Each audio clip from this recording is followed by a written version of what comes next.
बहुत बहुत स्वागत है आपका। फिर से हम चर्चा करेंगे कांग्रेस के प्रचार अभियान समिति के बैठक के बारे में। मनीष तिवारी ने बैठक के बाद क्या कहा, ये पहले आप सुने।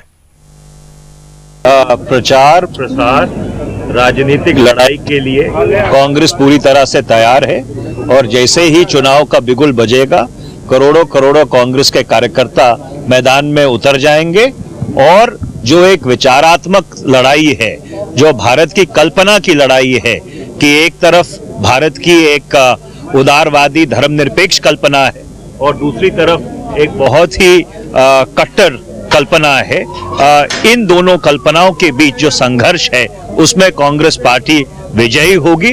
एक तरफ वो लोग हैं जिन्होंने और जिनके परिवारों ने इस देश के लिए खून बहाया है, शहादत दी है, और दूसरी तरफ वो लोग हैं जिन्होंने इस मुल्क में बेगुनाहों का खून बहाया है।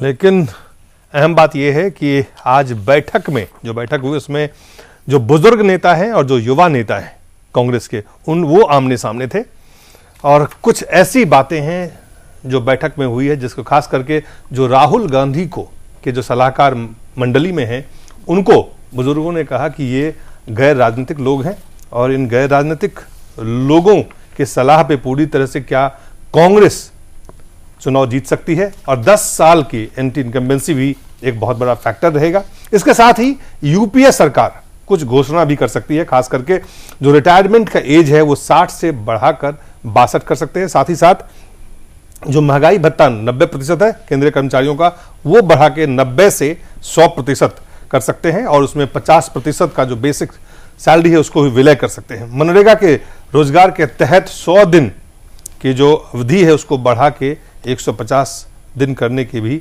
हमारे पास सूत्रों से खबर है और बीएसएनएल को दिए गए 7,500 करोड़ रुपए का लोन पर भी ब्याज का माफी भी शामिल हो सकता है। साथ ही और कई यूरिया में नई निवेश नीति का ऐलान कर सकती है सरकार। ये तमाम चीजें पुष्पेंद्र, हमारे पास समय बहुत कम है, हमने बीजेपी और एलजेपी पे ज्यादा समय लगा दिया, लेकिन जो कांग्रेस की रणनीति है, कांग्रेस की नीति है, कांग्रेस की घोषणाएं हैं, इससे कितना फर्क पड़ना है। लगातार आप देखें भारत निर्माण को लेकर जिस तरह के विज्ञापन दिए जा रहे हैं, जितने तरह के विज्ञापन दिए जा रहे हैं, जितने दावे किए जा रहे हैं, इसका क्या प्रभाव होगा?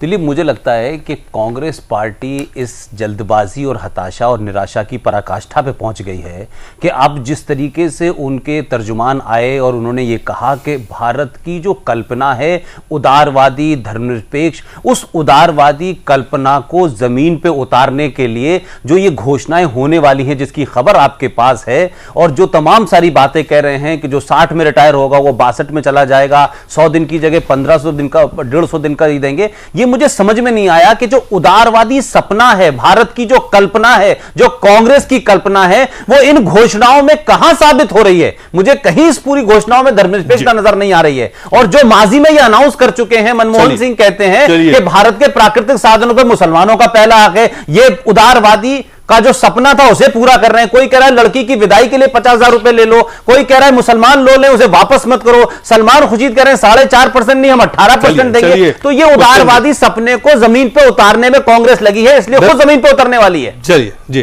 कांग्रेस धर्मनिरपेक्षता की बात करके 66 साल से हुकूमत में काफी रही है। आज भी उन्होंने पहला एजेंडा बताया, सबसे बड़ा सांप्रदायिक एक आदेश कांग्रेस के पहले प्रधानमंत्री जवाहरलाल नेहरू ने जी किया था दफा 341 में। पहले हर मजहब के दलितों को रिजर्वेशन मिला हुआ था, उन्होंने पहला सांप्रदायिक आदेश किया उनकी कैबिनेट ने कि जो हिंदू दलित है उसे शेड्यूल कास्ट का दर्जा मिलेगा, बाकी लोगों को नहीं मिलेगा। और अब आज 66 साल होने पर भी उस आदेश को उन्होंने वापस नहीं लिया। ये सबसे बड़ा सांप्रदायिक आदेश कांग्रेस का है। हम कांग्रेस से डिमांड करते हैं कि अगर वो सांप्रदायिकता के लंबादार बनती है तो उसमें मजहब की पाबंदी हटाए और सभी मजहब के लोगों को बराबरी दे। देखिए, मुझे लगता है जो कांग्रेस की लड़ाई है, कांग्रेस की जो पूरी सोच है, पूरी जो तैयारी है, मुझे ये लगता है कि जो आपने बातें कही हैं जी, इनमें से बहुत सारी बातें ऐसी हैं जो उसके अतिरिक्त कांग्रेस कल जो कैबिनेट की बैठक होने वाली है उसमें ऑर्डिनेंस अध्यादेश लाने की भी कुछ तैयारी है, उस पर भी क्लियरेंस देने की तैयारी है। और इसमें से भी बहुत सारे मुद्दे ऐसे हैं जो बिना ऑर्डिनेंस के आ ही नहीं सकते। इस समय प्रणव दा जो हैं हमारे राष्ट्रपति महामहिम, उनका टेस्ट है, क्योंकि संविधान में यह प्रावधान है कि जो भी सरकार आने वाले समय 6 महीने के अंदर अध्यादेश को पार्लियामेंट में पास नहीं करवा सकती, उसको अधिकार ही नहीं है ऐसा ऑर्डिनेंस लाने का जी। और अगर इसको अप्रूवल वो मिलती तो है, एक तो मुझे लगता है क्राइसिस होने वाला है। अगर कांग्रेस जाती हुई ये कर रही है तो ये साफ दर्शाती है कि कांग्रेस डिस्परेशन है कि हर किन प्रकार कांग्रेस चुनाव जीतना चाहती है। कांग्रेस की जो तैयारी है, राहुल गांधी तैयारी कर रहे हैं, राहुल गांधी लगातार लोगों के बीच जा रहे हैं, लगातार घोषणाएं कर रहे हैं, लगातार रैलियां कर रही है। सरकार की घोषणाओं को आप देख चुके हैं, तैयारियां भी चल रही है। कुल मिलाकर के इसका नतीजा क्या निकलना है अरुण जी? आजादी के बाद ये पहला चुनाव है जिसमें कांग्रेस इस कदर हाशिए पर पहुंच गई है कि जिसका कोई हिसाब नहीं।